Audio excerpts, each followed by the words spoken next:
Hello， 大家好，我係設計師聽，今日帶大家嚟睇一睇中澳春城嘅一個1200尺4房2廳嘅一個戶型。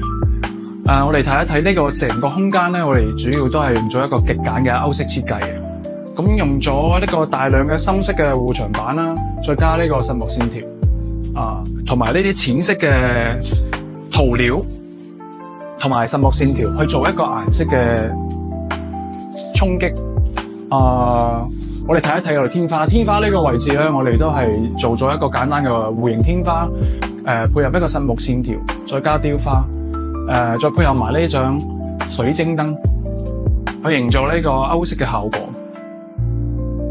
大廳部分咧，我哋利用咗陽台嘅位置啦，喺陽台嗰度我哋做咗一個鋁合金嘅風窗。既係擴大咗大廳嘅使用面積啦，但係又唔會影響呢個採光啦。咁因為而家成個嗰個大廳嘅使用面積係大咗，所以我哋定製一個超長嘅梳化。呢個梳化係一個超長嘅7字形梳化，咁佢就會更加合理咁利用到大廳呢個位置，同埋增加客廳嘅舒適性啦。咁我哋而家再睇一睇我哋呢個電視背景牆。其實電視背景牆嘅話係做得比較簡約嘅，因為只不過係牆身嗰度我哋用咗一啲有帶紋路嘅塗料啦，再加一個實木線條，再配合呢個壁爐設計。壁爐咧我哋係用咗一個佢係呢2年比較流行嘅一種比較仿大紋嘅呢個大理石岩板去做出呢個壁爐嘅效果。咁再配合埋呢啲比較有線條嘅嗰個壁燈啦，咁做出一個整體呢個大廳嘅設計風格。咁我哋跟住睇一睇廚房同埋飯廳呢個位置。OK， 我哋嚟到呢個餐廳位置，一樣嘅，因為本來呢個戶型佢嘅餐廳嘅面積係比較細。我哋為咗擴大呢個餐廳嘅使用面積咧，所以我哋將呢個陽台都係打咗嘅。打咗之後都係做咗一個鋁合金嘅風窗啦。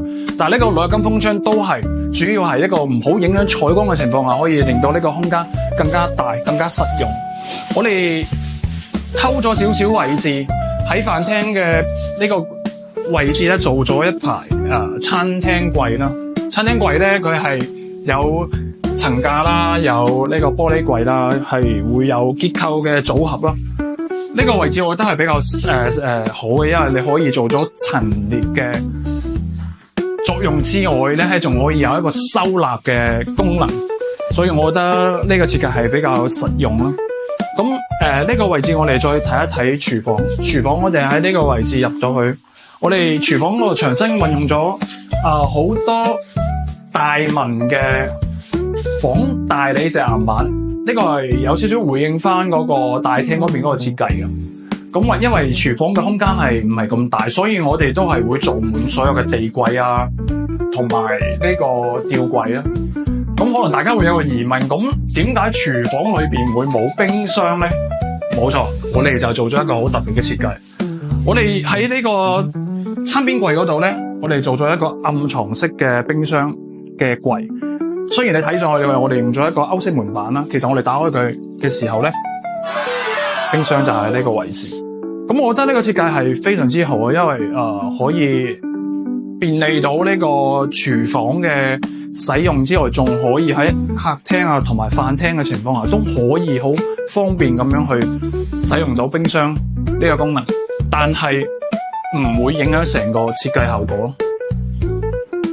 咁我哋再移步一下去睇一睇房間嗰個。OK， 而家我哋再睇一睇兒童房呢個位置啦。咁我哋兒童房呢個設計咧，其實都係回應翻大廳啦，都係用咗大量嘅歐式木線啦，簡單嘅塗料啦。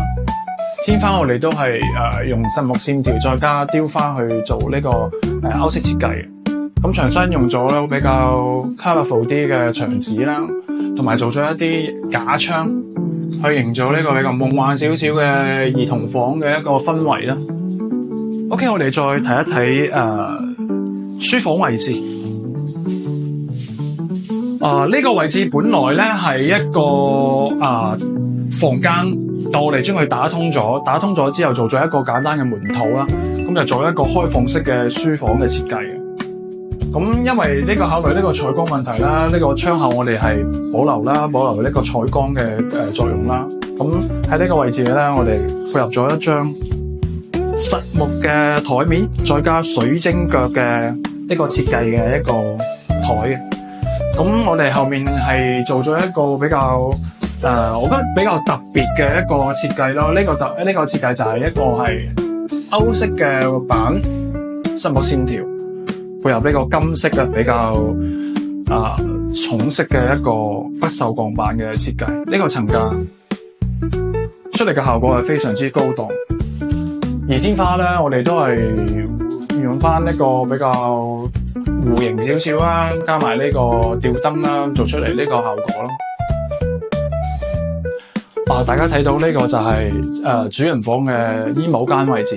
其實呢個位置本來佢係單獨嘅一間房嚟噶，因為為咗呢個主人房嘅使用面積啊，同埋舒適性咧，所以將呢間房咧都係打通咗同主人房連埋，就做一個衣帽間嘅作用。我哋呢個衣帽間咧喺呢個窗口位採光位最好嘅採光位嘅呢個位置，我哋做咗一個梳妝台，係一個弧形嘅梳妝台。咁我哋有一個組合嘅衣櫃啦，有呢個展示嘅一個鋁合金玻璃門啦，同埋一個歐式長板嘅櫃門。咁呢度都可以做咗一個金色不鏽鋼嘅層架。咁呢個就呢個結構性嘅設計，我覺得會比較出到效果咯，同埋會高檔少少咯。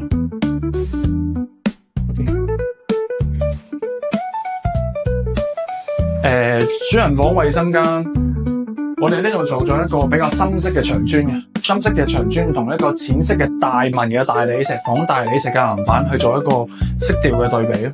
咁我哋喺呢個位置咧做咗一個透明嘅暗黑嘅呢個浴缸，出嚟效果非常之好。睇一睇我哋呢個洗手台，洗手台呢個位置咧係一個雙盤嘅洗手台，咁樣係非常之實用。我哋睇一睇，呢度做咗一個玻璃嘅工藝玻璃，呢個工藝玻璃嘅一個間牆，咁可以一個比較通透嘅視覺上係比較透視性會比較高少少。咁我哋睇下主人房呢個位置，主人房其實都係喺色調上啦，同埋嗰個材質上，其實都係會要回應翻大廳啦，都係用咗深色嘅護牆板啦。同埋淺色嘅塗料啦，同埋呢啲實木線條，歐式嘅實木線條。咁天花嗰度都係做咗一個比較都係簡約嘅弧形天花，雕花造型啦，同埋呢盞比較特別嘅呢個一盞吊燈。咁成個主人房俾人感覺就非常之有舒適性啦。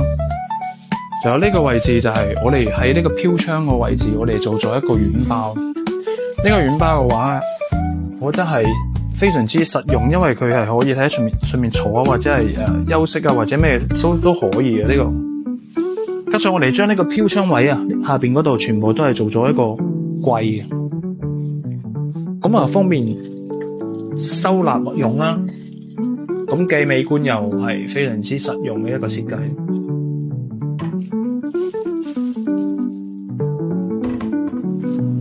如果大家最近有設計同裝修嘅需求，可以聯繫我哋。